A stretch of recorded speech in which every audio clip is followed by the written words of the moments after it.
السلام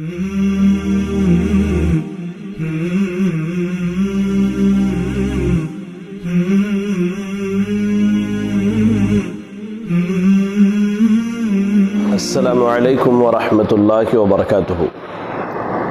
الحمد للہ رب العالمین، الصلاة والسلام علی رسولہ الکریم وعلی آلہ واصحابہ ومن تبعہم بإحسان الی یوم الدین، اما بعد۔ اعوذ باللہ من الشیطان الرجیم، بسم اللہ الرحمن الرحیم۔ قل هو اللہ احد اللہ الصمد لم یلد ولم یولد ولم یکن له کفوا احد۔ رب اشرح لی صدری ویسر لی امری واحلل عقدۃ من لسانی یفقہوا قولی۔ اللہم لا حول ولا قوة الا بک۔ لائق صد احترام ناظرین و ناظرات، آپ تمام کا دی وے آف سلفیہ کی جانب سے منعقد ہونے والے دی اسٹرانگ فاؤنڈیشن کورس کے دوسرے ایپیسوڈ میں استقبال ہے۔ ناظرین، پہلے ایپیسوڈ میں آپ کے سامنے عقیدہ اور عقیدے کے متعلق بہت ساری بنیادی باتیں رکھی گئی تھیں۔ آج کے درس میں انشاءاللہ ہم عقیدہ توحید کے متعلق چند اہم اور بنیادی باتیں آپ کے سامنے بیان کرنے کی کوشش کریں گے اللہ کی توفیق سے۔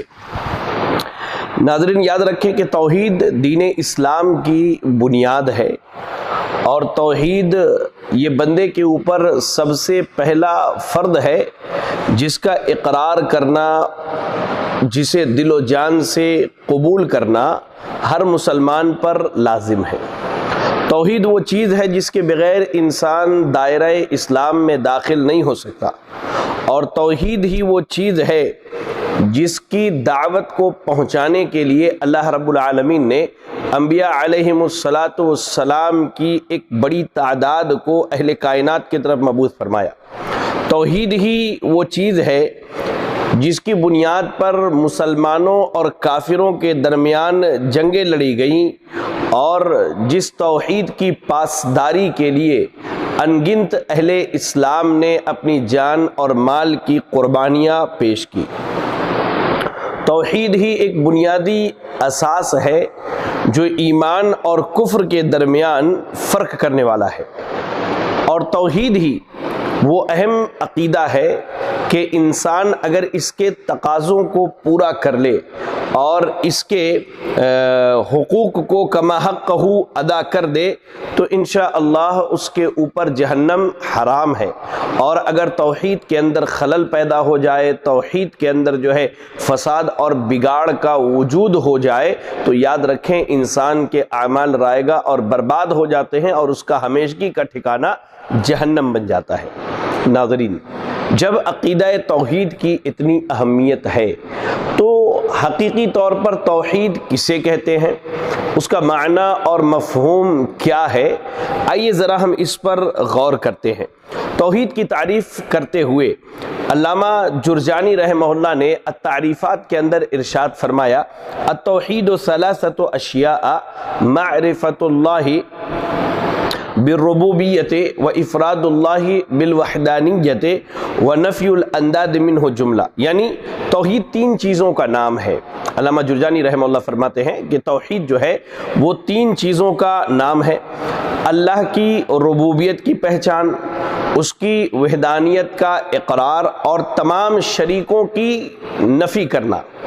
ایسے ہی شیخ الاسلام محمد بن عبد الوہاب رحمہ اللہ آپ توحید کی تعریف کرتے ہوئے ارشاد فرماتے ہیں، التوحید ہوا افراد اللہ سبحانہ وتعالی بالعبادت، یعنی توحید اکیلے اللہ سبحانہ وتعالی کی عبادت کا نام ہے۔ اور ایسے ہی شیخ ناصر العمر کا کہنا ہے کہ التوحید شرعا افراد اللہ بحقوقہ وللہ ثلاثۃ حقوق، حقوق ملک و حقوق عبادت و حقوق اسماء و صفات، یعنی شریعت میں توحید اس کو کہتے ہیں کہ اللہ کے حقوق اکیلے اللہ کو دی جائیں، اللہ کے جتنے بھی حقوق ہیں ان تمام حقوق میں اللہ کو ایک مانا جائے۔ اور آگے چل کے آپ کہتے ہیں اللہ کے حقوق تین طرح کے ہیں۔ پہلا کیا ہے؟ ملکیت کا حق، یعنی تمام کائنات اور جہان کا مالک اللہ ہے، اس ملکیت کا حق اللہ کو دیا جائے۔ عبادت کا حق یعنی عبادت کی ساری قسمیں جو ہیں اللہ کے لیے کی جائیں اور یہ عبادت کا حق اللہ کو دیا جائے۔ اسماء و صفات کا حق یعنی اللہ کے جو اسماء حسنہ اور صفات علی یعنی اللہ کے جو اچھے اچھے نام ہیں اور اللہ رب العالمین کی جو اعلیٰ صفات ہیں، ان تمام کا حق اللہ کو دیا جائے، اس میں کسی کو شریک نہ کیا جائے۔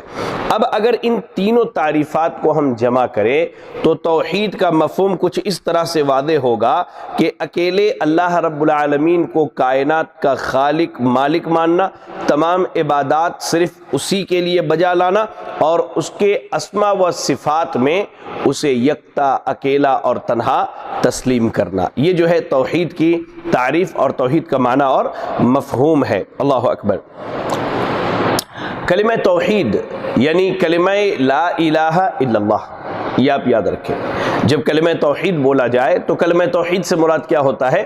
کلمہ لا الہ الا اللہ، جسے کلمہ شہادت بھی کہتے ہیں۔ کلمہ توحید وہ کلمہ ہے جس کی دعوت لے کر تمام انبیاء اور رسول اس دنیا میں آئے، اور یہ کلمہ جو ہے دو اجزاء پر منقسم ہے، یا کہہ لیجئے کہ کلمہ توحید کے دو جز ہیں، دو حصے ہیں، دو پارٹ ہے۔ پہلا پارٹ لا الہ اور دوسرا پارٹ کیا ہے؟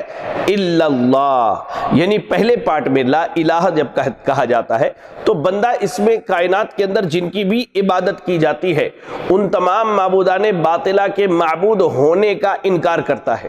لا الہ، کوئی معبود نہیں، جب یہ ہم کہتے ہیں تو یعنی کائنات کے اندر جس کی بھی عبادت کی جاتی ہے ان تمام کی عبادتوں کی نفی کی جاتی ہے۔ اس کے بعد بندہ کہتا ہے الا اللہ، دوسرا جز اس میں اثبات ہے، یعنی معبود تو ہے لیکن حقیقی معبود، سچا معبود کون ہے؟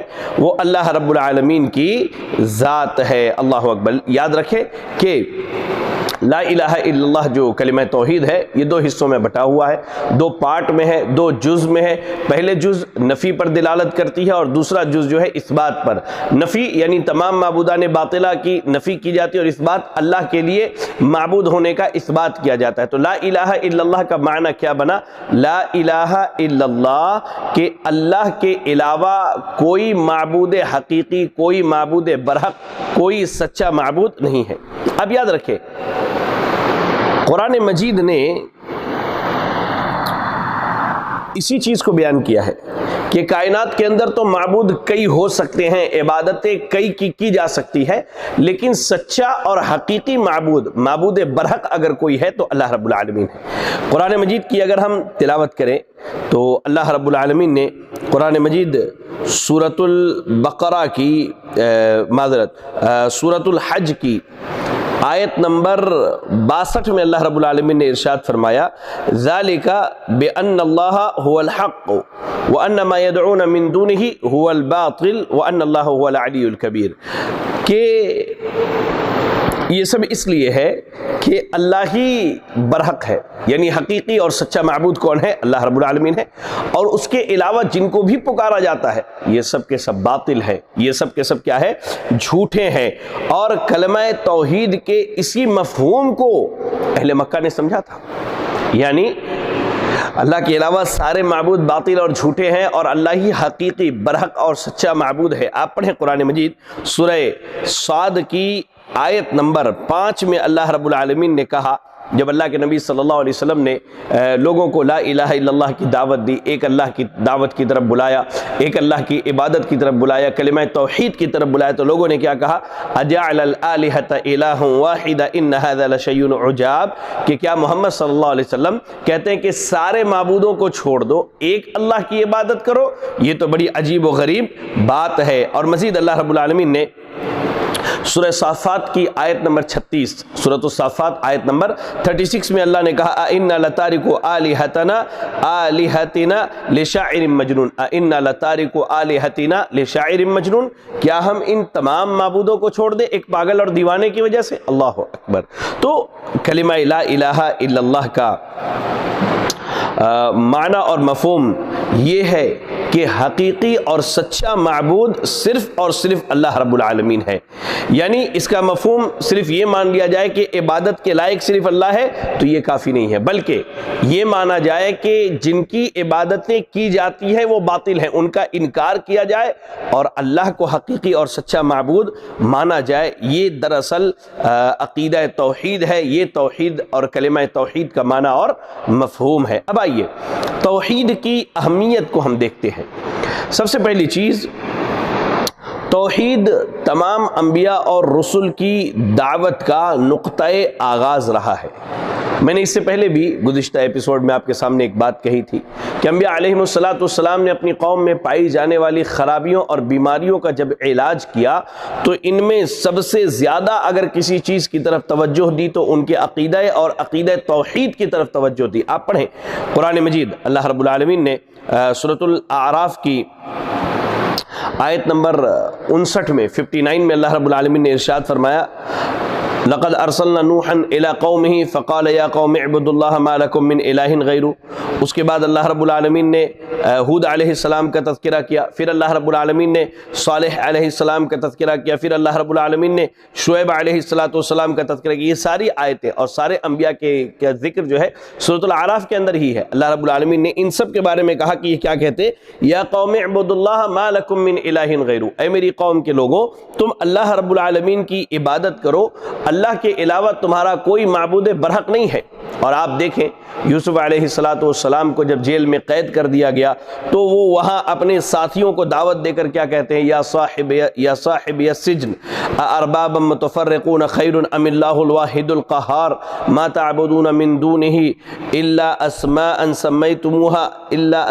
سمیتموها انتم وآباؤکم ما انزل اللہ بها من سلطان ان الحکم الا للہ امر اللہ تعبدوا الا ایاہ ذلک الدین القیم ولکن اکثر الناس لا یعلمون. اللہ رب العالمین کے فضل سے یوسف علیہ السلام قید کے اندر، قید و بند میں، قید خانے کے اندر اپنے ساتھیوں کو دعوت دیتے ہوئے کہتے ہیں ارباب متفرقون خیر ام اللہ الواحد القہار، کیا کئی معبود تمہارے لیے بہتر ہیں یا اکیلا اللہ جو سب پر غالب ہے. اللہ اکبر. یہاں بھی اللہ رب العالمین کے توفیق سے، اللہ رب العالمین کے فضل سے یوسف علیہ السلام نے اپنے جیل کے ساتھیوں کو ایک اللہ کی دعوت دی اور اللہ رب العالمین نے جملہ تمام نبیوں کی دعوت کے مغز کو بیان کرتے ہوئے سورۃ الانبیاء کے آیت نمبر 25 میں ارشاد فرمایا وما ارسلنا من قبلک من رسول الا نوحی الیہ انہ لا الہ الا انا فاعبدون.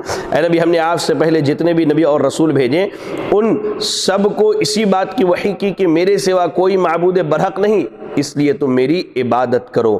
ایسے ہی اللہ رب العالمین نے سورۃ النحل کی آیت نمبر 36 آیت نمبر 36 میں بیان کیا وَلَقَدْ بَعَثْنَا فِي كُلِّ أُمَّةٍ رَسُولًا أَنِ اعْبُدُوا اللَّهَ وَاجْتَنِبُوا الطَّاغُوتَ، اور ہم نے ہر امت کی طرف ایک رسول اس پیغام کے ساتھ مبعوث فرمایا کہ لوگوں اللہ ہی کی عبادت کرو اور غیر اللہ کی عبادت سے بچتے رہو. تو توحید کی اہمیت اس بات سے اجاگر ہوتی ہے کہ توحید جو ہے تمام انبیاء کی دعوت کا مرکز اور بنیاد بنا رہا. ایسے ہی توحید الہی کی گواہی خود اللہ رب العالمین نے اور فرشتوں نے دی ہے. سبحان اللہ. توحید اتنا عظیم عقیدہ ہے اور اتنی بڑی دعوت ہے کہ اس کی عظمت کو بیان کرنے کے لیے خود اللہ نے اپنے ایک ہونے کی گواہی دی ہے. آپ پڑھیے قرآن مجید کی تلاوت کیجئے سورہ آل عمران کی آیت نمبر 18 آیت نمبر 18 میں اللہ نے کہا شہد اللہ انہ لا الہ الا ہوا والملائکۃ واولو العلم قائما بالقسط لا الہ الا هو العزیز الحکیم. اللہ گواہی دیتا ہے کہ اس کے سوا کوئی معبود برحق نہیں ہے اور اسی طرح فرشتے اور اہل علم بھی گواہی دیتے ہیں وہ عدل پر قائم ہے اور اس کے سوا کوئی معبود برحق نہیں، وہ غالب اور حکمت والا ہے. سورہ آل عمران کی آیت نمبر 18. اس آیت کریمہ کے اندر اللہ رب العالمین نے اپنے ایک ہونے، اپنے معبود برحق ہونے، اپنے اکیلا اور تنہا ہونے کی خود اللہ نے گواہی دی ہے. اس کے بعد فرشتوں نے گواہی دی ہے. اللہ اکبر. اس بات کی دلیل ہے کہ توحید اللہ تعالیٰ کے نزدیک انتہائی اہم فریضہ ہے جس پر عمل کیے بغیر انسان کے لیے نجات ممکن نہیں ہے. چلے اس کے بعد میں آپ کو بتلاؤں کہ توحید جو ہے دین اسلام کا یہ پہلا رکن ہے.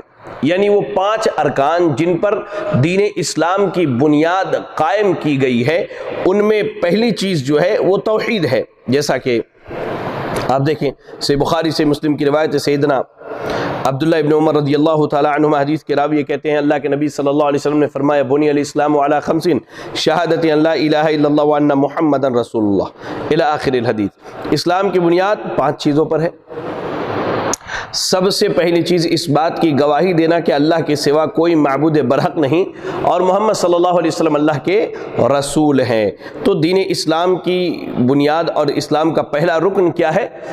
توحید ہے۔ ایسے ہی توحید اللہ تعالیٰ کا اس کے بندوں پر حق ہے، یعنی بندوں کے تئیں یہ ذمہ داری ہے کہ وہ اللہ کو ایک جانے، اکیلا جانے، تنہا جانے، اسے معبود برحق جانے۔ آئیے میں اس تعلق سے آپ کو معروف و مشہور حدیث سناؤں جو صحیح بخاری اور صحیح مسلم کی روایت ہے، جس کے راوی سیدنا معاذ بن جبل رضی اللہ تعالی عنہ ہے۔ کہتے ہیں کہ میں رسول اللہ صلی اللہ علیہ وسلم کے ساتھ ایک سواری پر پیچھے بیٹھا ہوا تھا اور آپ کے اور میرے درمیان کجاوے کی لکڑی کا فاصلہ تھا۔ اللہ کے نبی صلی اللہ علیہ وسلم نے اچانک فرمایا اے معاذ، میں نے کہا اللہ کے رسول میں حاضر ہوں۔ پھر کچھ دیر آپ چلتے رہے، پھر آپ نے کہا اے معاذ، میں نے کہا اللہ کے رسول صلی اللہ علیہ وسلم میں حاضر ہوں۔ پھر کچھ دیر آپ چلتے رہے، اس کے بعد پھر اللہ کے نبی نے کہا اے معاذ۔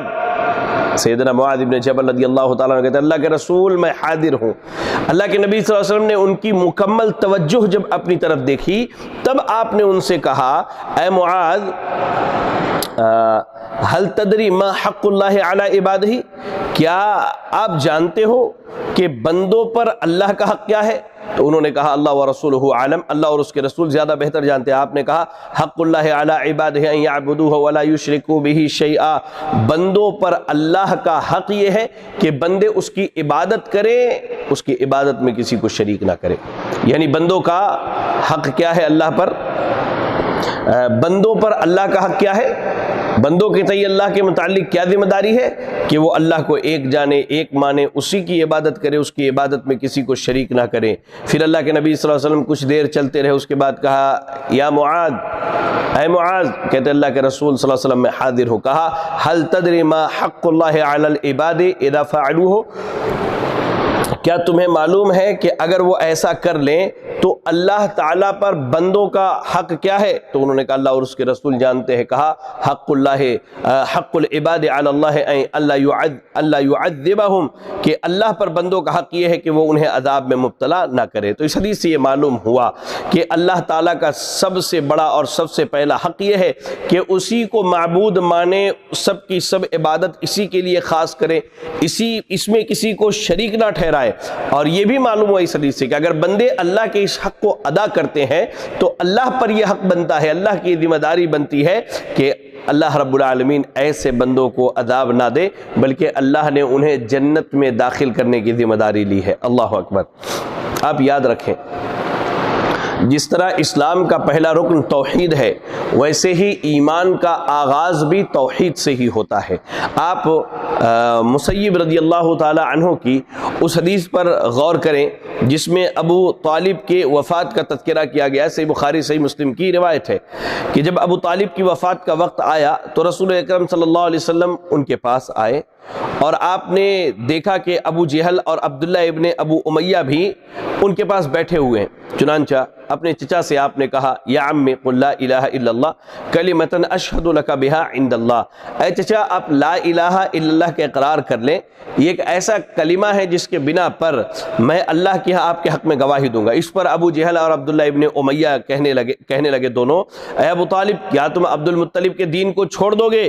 تو رسول اکرم صلی اللہ علیہ وسلم بار بار کہتے تھے قل لا الہ الا اللہ قل لا الہ الا اللہ قل لا الہ الا اللہ، لیکن ابو طالب نے کہا کہ وہ دین عبد المطلب پر قائم ہے اور اسی پر ان کی وفات ہوئی اور انہوں نے لا الہ الا اللہ کا اقرار نہیں کیا۔ تو اس حدیث سے یہ معلوم ہوتا ہے کہ ایمان کی ابتدا توحید سے ہوتی ہے اور کلمہ توحید کے اقرار سے ہی ایک غیر مسلم دائرہ اسلام میں داخل ہو سکتا ہے، اور اسی توحید کی بنا پر وہ اللہ رب العالمین کے عذاب سے نجات پا سکتا ہے۔ یہ تو توحید کی اہمیت ہوئی۔ آئیے ذرا کلمہ توحید یا کہہ لیجئے کہ کلمہ لا الہ الا اللہ یا عقیدہ توحید کی فضیلت پر میں آپ کو کچھ بنیادی باتیں بتاؤں۔ سب سے پہلی چیز یہ کہ توحید کا دل سے سچے طور پر اقرار کرنے والا شخص جنت میں جائے گا۔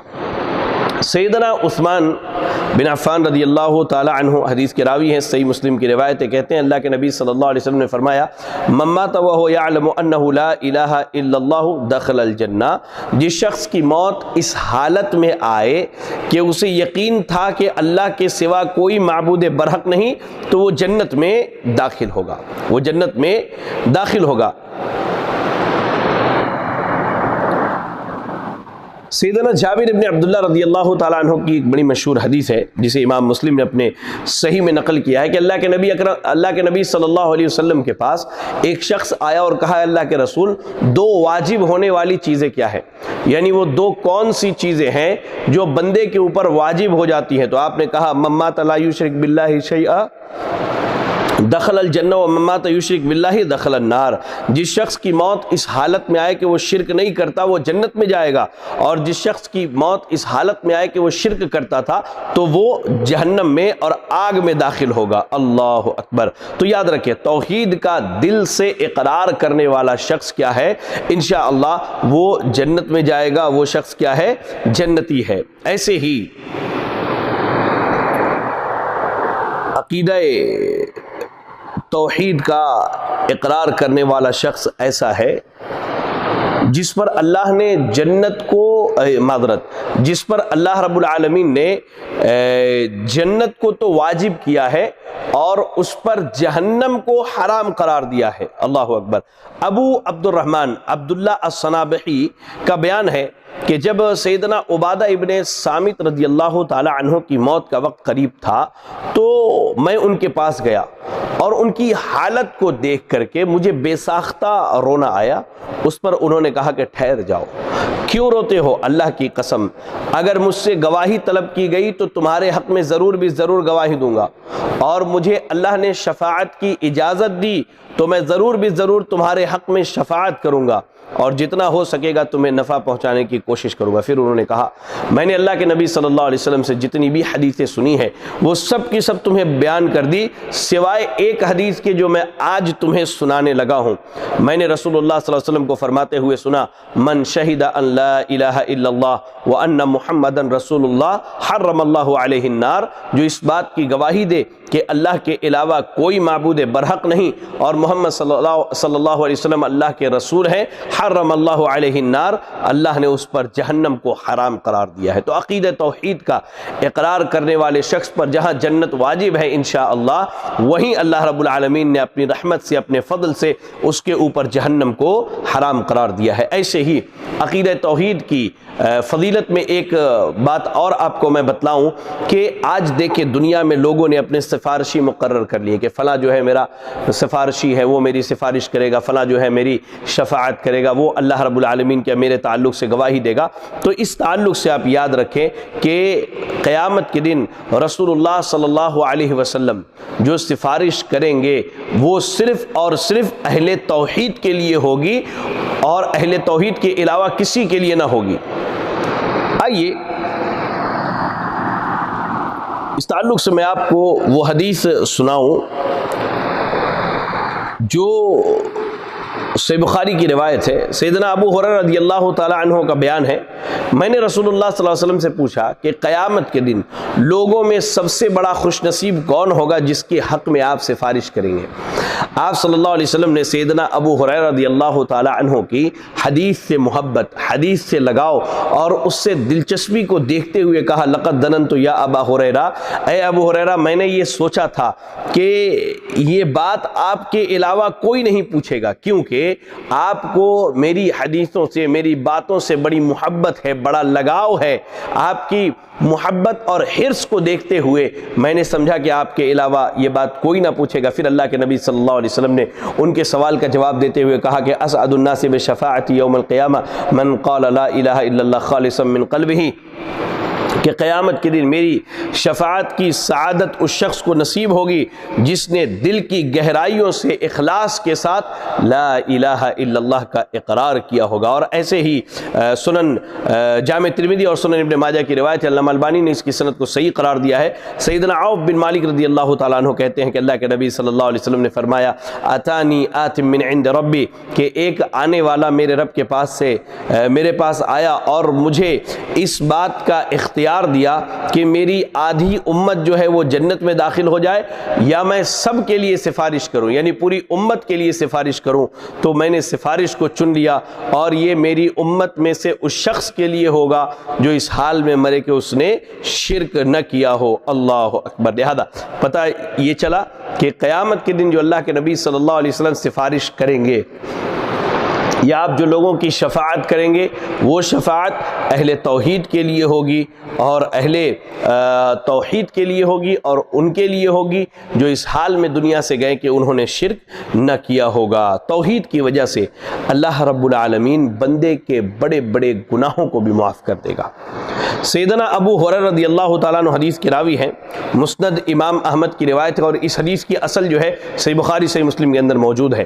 کہتے ہیں کہ اللہ کے نبی صلی اللہ علیہ وسلم نے ارشاد فرمایا تم سے پہلی امتوں میں ایک شخص تھا جس نے کوئی عمل نہیں کیا تھا، ہاں البتہ توحید کا معاملہ درست تھا اس نے اللہ کے ساتھ کبھی کسی کو شریک نہیں کیا۔ کہتے ہیں کہ جب اس کی موت کا وقت قریب آیا تو اپنے گھر والوں سے کہتا ہے کہ میں جب مر جاؤں تو مجھے جلا دینا اور جب میں کوئلے کی طرح ہو جاؤں تو اسے پیس کر کے تیز ہواؤں میں اڑا دینا۔ جب وہ مر گیا تو اس کے گھر والوں نے ویسا ہی کیا۔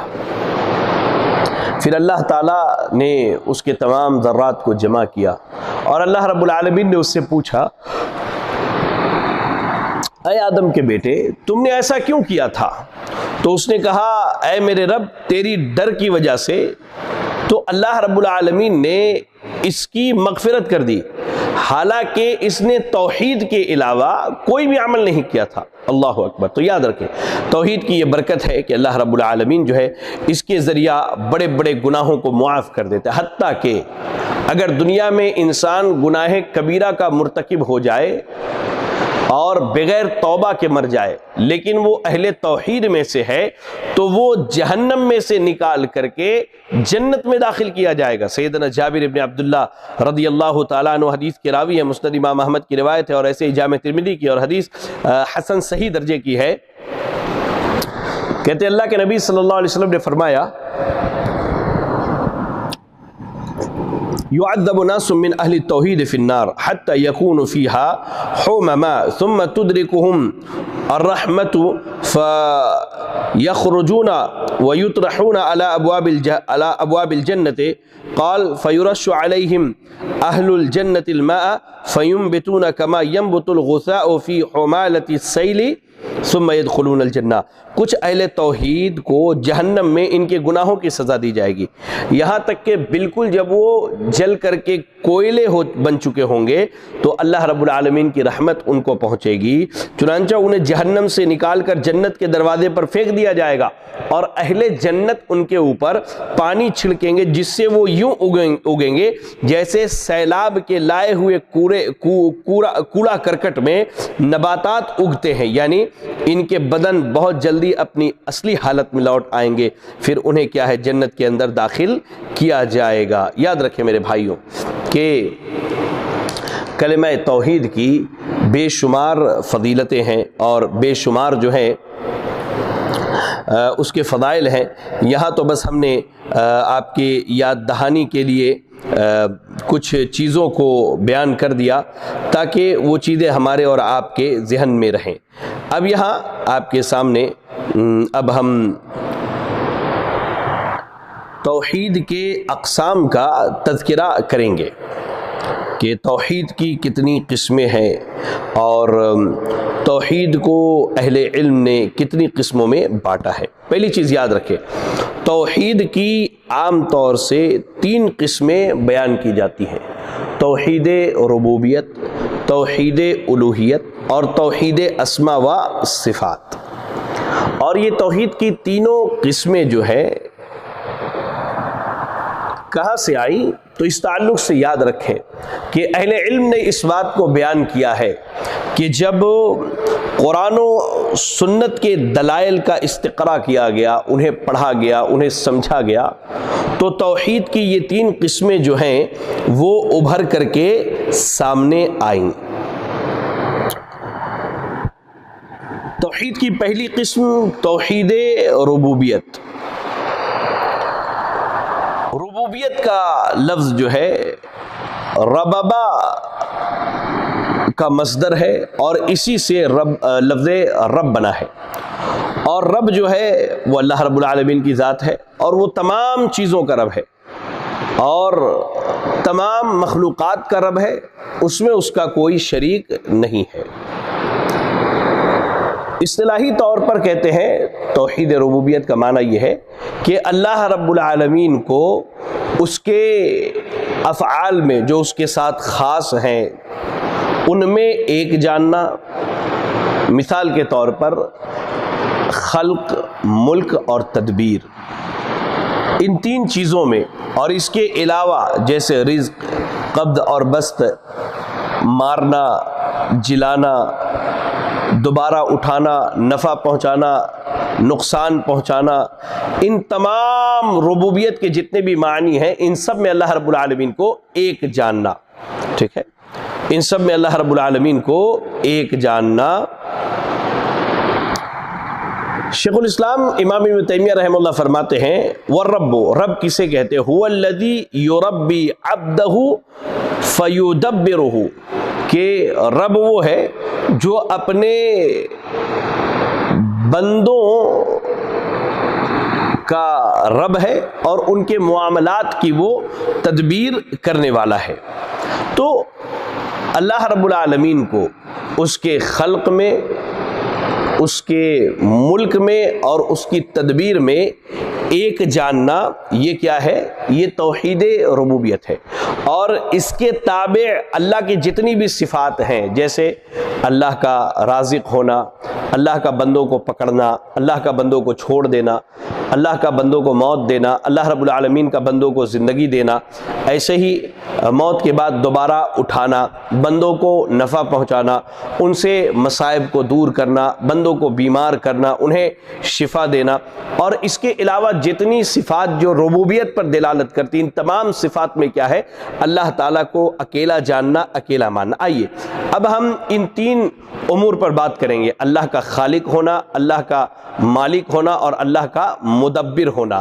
تو پہلی چیز، اللہ رب العالمین کو اس کی تخلیق، اس کے صفت خلق میں، یعنی اللہ رب العالمین کے خالق ہونے میں اللہ تعالیٰ کو اکیلا جاننا، اکیلا ماننا۔ اس کی دلیل کیا ہے؟ سورۃ الاعراف کی آپ تلاوت کیجئے۔ اللہ رب العالمین نے سورۃ الاعراف کی آیت نمبر 54 میں کہا الا لہ الخلق والامر تبارک اللہ رب العالمین، کہ تمام چیزوں کا پیدا کرنے والا اللہ تعالیٰ ہے اور ان تمام چیزوں میں حکومت بھی اللہ کی ہے، وہ اللہ بڑی برکتوں والا ہے اور تمام جہان کا رب ہے۔ ایسے ہی سورۃ الحشر کی آیت نمبر 24، آیت نمبر 24 میں اللہ نے کیا کہا؟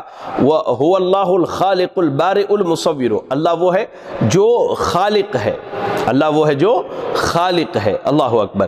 تو ان دونوں آیتوں کے اندر اللہ رب العالمین نے اپنے صفت خلق کو بیان کیا ہے۔ ایسے ہی اللہ رب العالمین کو اس کے ملک میں، یعنی اس کی بادشاہت میں، اس کی حاکمیت میں ایک جاننا، اکیلا جاننا۔ اس کی دلیل سورہ آل عمران آیت نمبر 26 اللہ نے کیا کہا؟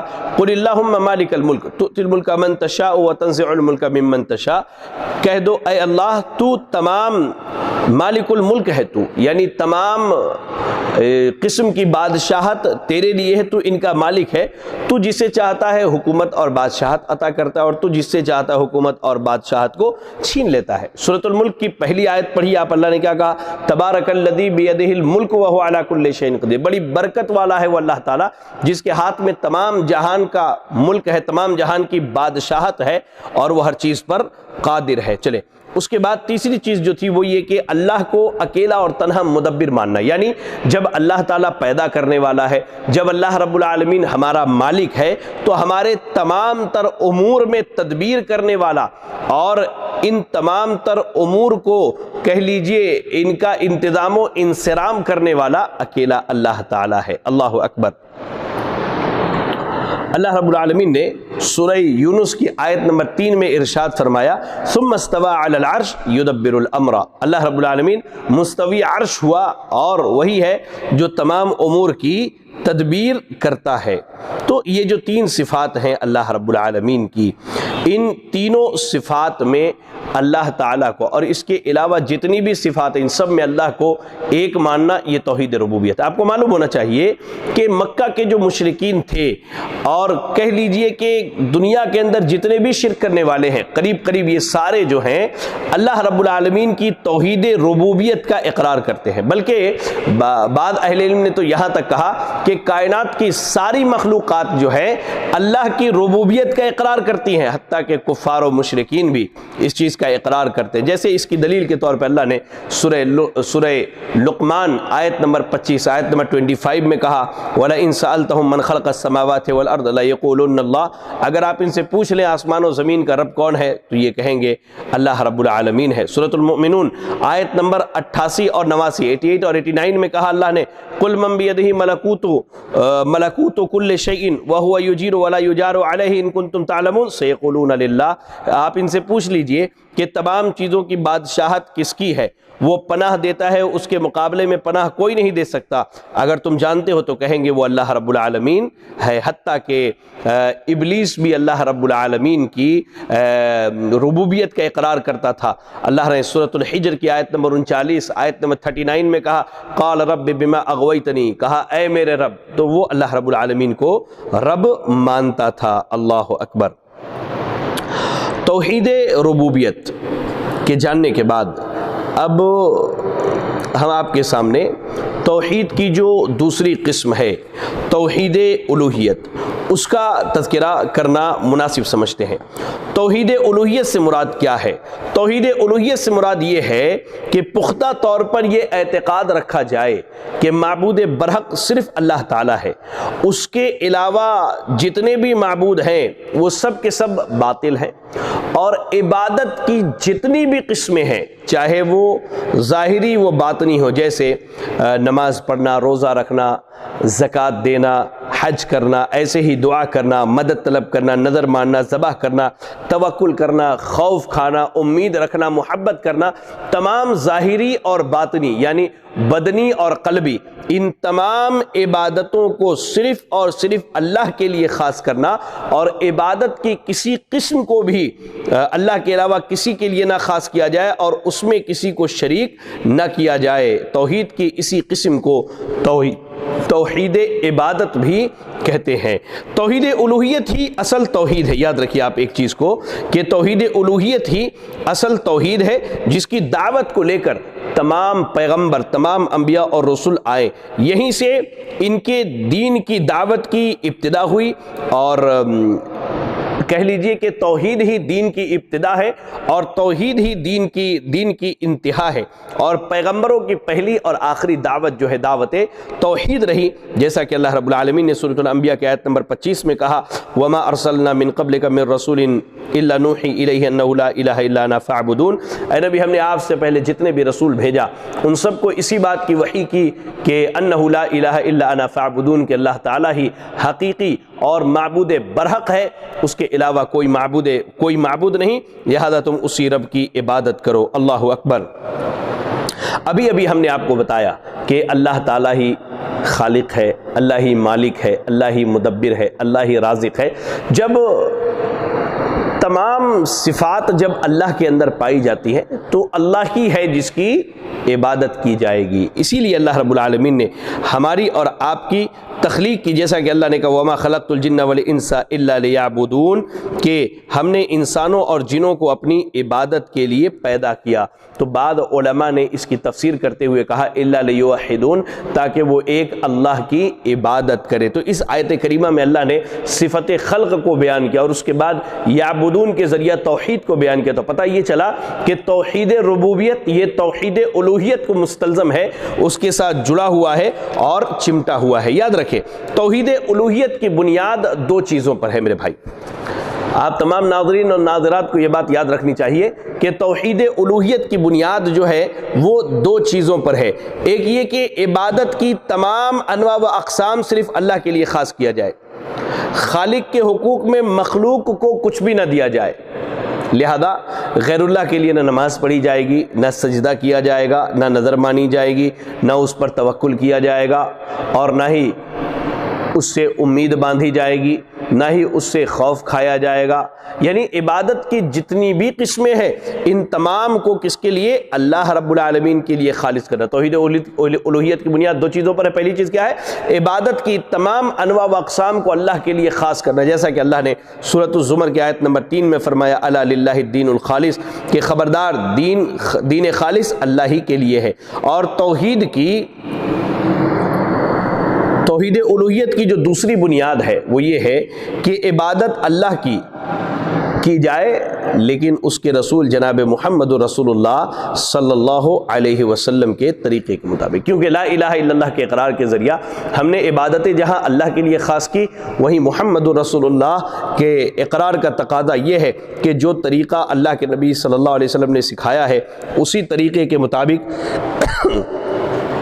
اللہ کی عبادت کی جائے۔ اور اسی چیز کو اللہ رب العالمین نے سورۃ الکہف کی آیت نمبر 100 آیت نمبر 100 میں بیان کرتے ہوئے کہا قل انما انا بشر مثلکم یوحی الی انما الہکم الہ واحد فمن کان یرجو لقاء ربہ فلیعمل عملا صالحا ولا یشرک بعبادت ربہ احدا، کہ آپ کہہ دیجئے کہ میں تو تم جیسا ہی ایک انسان ہوں، ہاں میری طرف وحی کی جاتی ہے کہ تم سب کا معبود صرف ایک ہی ہے، تو جسے بھی اپنے پروردگار سے ملنے کی آرزو ہو اسے چاہیے کہ نیک عمل کرے، اور نیک عمل وہ ہے جو سنت کے مطابق ہو، اور اپنے پروردگار کی عبادت میں کسی کو شریک نہ کرے۔ تو معلوم ہوا کہ بدعت اور شرک دونوں ہی اعمال کے ضیاع کا سبب ہے، اس لیے دونوں سے بچنا چاہیے۔ تو توحید الوہیت کی دو بنیادیں ہیں، پہلی بنیاد یہ کہ عبادت صرف اللہ کے لیے کی جائے، اور دوسری بنیاد یہ کہ عبادت جناب محمد رسول اللہ صلی اللہ علیہ وسلم کے طریقے کے مطابق کیا جائے۔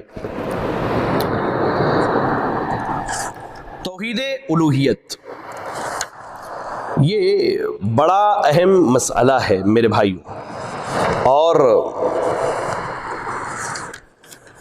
توحید الوہیت میں آج ہمارے یہاں بڑا یا کہہ لیجئے کہ بڑی گمراہی پائی جاتی ہے۔ اس کی میں دو مثالیں آپ کو دے کر کے اپنی بات کو آگے بڑھاؤں۔ پہلی چیز دیکھیے، آپ آج عبادت کی ایک بڑی قسم جو ہے وہ جانوروں کا ذبح کرنا، وہ غیر اللہ کے لیے انجام دیا جاتا ہے۔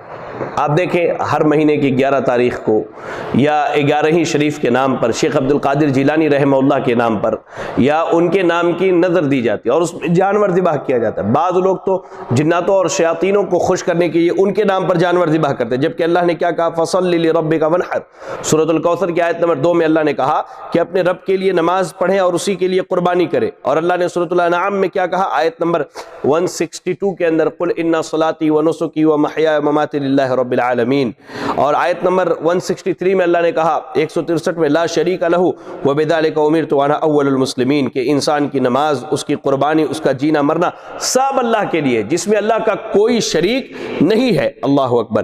لیکن آج دیکھیں کہ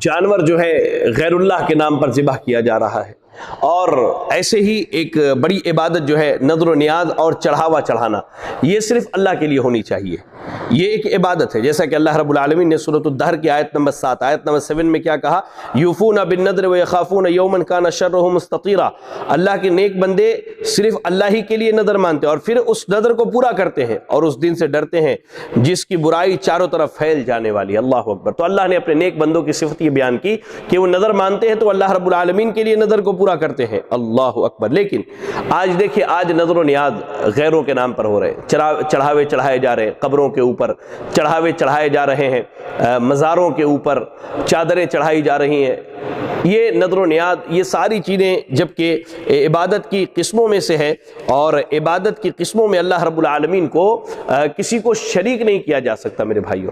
توحید الوہیت کے بعد میں آپ کو بتاؤں، توحید کی جو تیسری قسم ہے وہ توحید اسماء و صفات ہے۔ توحید اسماء و صفات سے مراد یہ ہے کہ پختہ اعتقاد ہو کہ اللہ تعالیٰ کے اچھے اچھے نام اور بلند صفات ہیں، وہ تمام صفات کمال سے متصف ہے اور تمام صفات نقص سے پاک ہے، اور اپنی تمام صفات میں منفرد اور ساری کائنات سے یکتا و جدا ہے۔ یعنی اللہ رب العالمین نے اپنے جو نام بیان کیے ہیں، یا اللہ کے رسول صلی اللہ علیہ وسلم نے جو نام بیان کیے ہیں، اللہ کے نام اور صفات، ان پر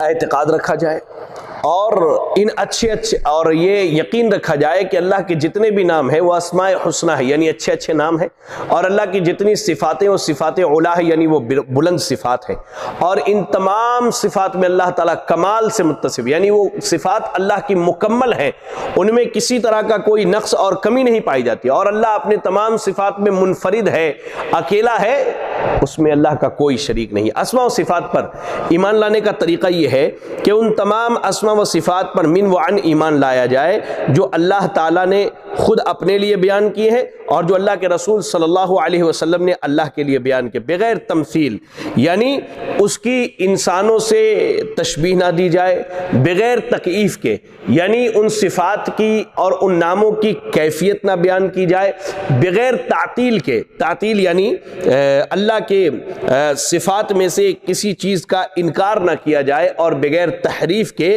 اور تحریف سے مراد یہ ہے کہ جو معنی اس کا ظاہری معنی ہے اس معنی سے اس کو نہ بدلا جائے۔ تو یہ چار چیزیں یاد رکھیں کہ جو اللہ نے اور اللہ کے رسول نے اللہ کے نام اور صفات بیان کی ہیں ان پر ایمان لایا جائے، نہ ان کی مثال مخلوقات سے دی جائے، نہ ان کی کیفیت بیان کی جائے، نہ ان میں سے بعض کا یا سب کا انکار کیا جائے، اور نہ ہی اس کے اصل معنی میں کوئی تحریف کی جائے۔ اللہ رب العالمین کے اسماء و صفات کے متعلق چند بنیادی اصول میں آپ کو بتلا دوں۔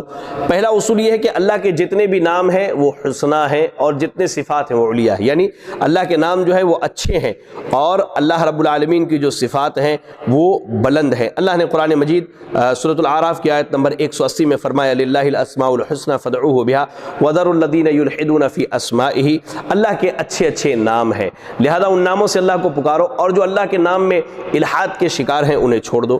ایسے ہی اللہ نے سورۃ النحل میں فرمایا للہ المثل الاعلی، اللہ کے جو ہیں اللہ کے لیے جو ہے بہت بلند صفات ہیں۔ تو اللہ کے نام اور صفات کیا ہے؟ وہ حسنہ ہیں اور صفات علیہ ہیں، بلند ہیں۔ دوسری چیز، اللہ کے تمام اسماء و صفات توقیفی ہیں، یعنی اللہ کے جو بھی نام اور جو بھی صفات جو اللہ اور اس کے رسول نے بیان کیے ہیں یہ سب کے سب جو ہیں توقیفی ہیں، ان میں انسان کے عقل کا دخل نہیں ہے۔ اب ہم خود سے اللہ کا کوئی نام نہیں رکھ سکتے، ہم خود سے اللہ کی کوئی صفت نہیں بیان کر سکتے، بلکہ اللہ اور اس کے رسول نے جو نام رکھے ہیں اور جو صفات بیان کیے ہیں انہی کو رکھنا ہے، انہی صفات کو بیان کرنا، اپنی جانب سے اللہ کے اسماء اور صفات میں کسی چیز کو داخل نہیں کرنا ہے۔ تیسرا اصول یہ ہے کہ اللہ تعالیٰ کے اسماء و صفات کا معنی تو معلوم ہے لیکن اس کی کیفیت مجہول ہے۔ جیسے مثال کے طور پر اللہ رب العالمین کی ایک صفت جو ہے ہاتھ ہے، ید کی صفت ہے، اللہ کے ہاتھ ہے، ہمیں معلوم ہے ید کا معنی ہاتھ ہوتا ہے، ہم اللہ کے لیے ہاتھ ثابت کرتے ہیں، لیکن اس کی کیفیت کیا ہے ہمیں اس کے بارے میں علم نہیں ہے، ہمیں اس کے بارے میں علم نہیں ہے۔ امام مالک رحمہ اللہ نے اس بارے میں بڑی بہترین بات کی ہے کہ اللہ کی جب صفت استوا کی بات کی گئی کہ اللہ تعالیٰ مستوی عرش ہے، تو اللہ کیسے مستوی عرش ہے؟ تو انہوں نے کہا کہ الاستواء معلوم والکیف مجہول، کہ اللہ کا مستوی عرش ہونا یہ معلوم ہے، اس کی کیفیت مجہول ہے۔ الایمان بہ واجب والسؤال عنہ بدعہ، کہ اس پر ایمان لانا واجب ہے اور اس کے بارے میں خرد برد کرنا، الٹے سیدھے سوالات کرنا کیا ہے؟ یہ بدعت ہے۔ ایسے ہی اللہ کے اسماء و صفات کے بارے میں ایک چوتھا قاعدہ اور اصول یہ ہے کہ اللہ تعالیٰ کی تمام صفات مخلوقات کی صفات کے مانند نہیں ہے۔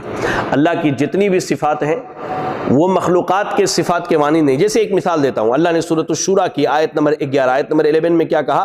لیس کمثلہ شیء وہو السمیع البصیر, اللہ کے مثل کوئی نہیں اور اللہ سننے والا اور دیکھنے والا ہے. دیکھیں پہلے یہاں پر اللہ کی مماثلت کی نفی کی گئی, لیس کمثلہ شیء, اللہ کے مثل کوئی نہیں, نہ کوئی نبی, نہ کوئی ولی, نہ کوئی بزرگ کائنات کی کوئی, وہو السمیع البصیر, اللہ سننے والا اور دیکھنے والا ہے. اچھا ایک چیز ہے, انسان بھی سنتا ہے اور انسان بھی دیکھتا ہے, لیکن اللہ کا سننا اور اللہ کا دیکھنا اور انسان کا سننا اور انسان کا دیکھنا, اس کی مثال ہی نہیں دی جا سکتی. مثال کے طور پر آپ یوں سمجھیے کہ اللہ تعالیٰ کا جو سننا ہے وہ لامحدود ہے, انسانوں کا سننا محدود ہے. آپ 2 کلومیٹر 3 کلومیٹر کی آواز سن سکتے ہیں. اچھا آپ ایک وقت میں 2 آدمی کی بات سن سکتے ہیں, 3 کی, اس سے زیادہ کی نہیں. اچھا دیکھنا بھی محدود ہے.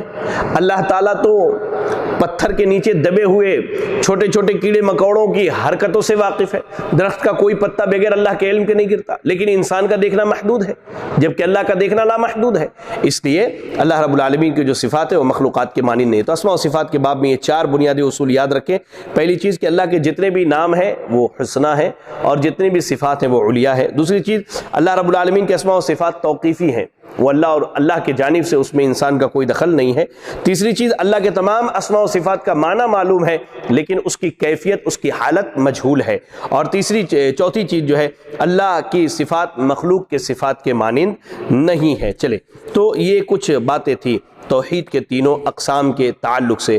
انشاءاللہ یہ جو باتیں بیان کی گئی کچھ اہم اور بنیادی باتیں میں نے بیان کی اور مختصراً توحید کے قسموں کو میں نے بیان کیا ہے تاکہ وقت کا بھی خیال رکھا جائے اور آپ ناظرین اور ناظرات کے ذہن پر اور دماغ پر جو ہے باتیں بہت زیادہ بوجھ نہ بنے.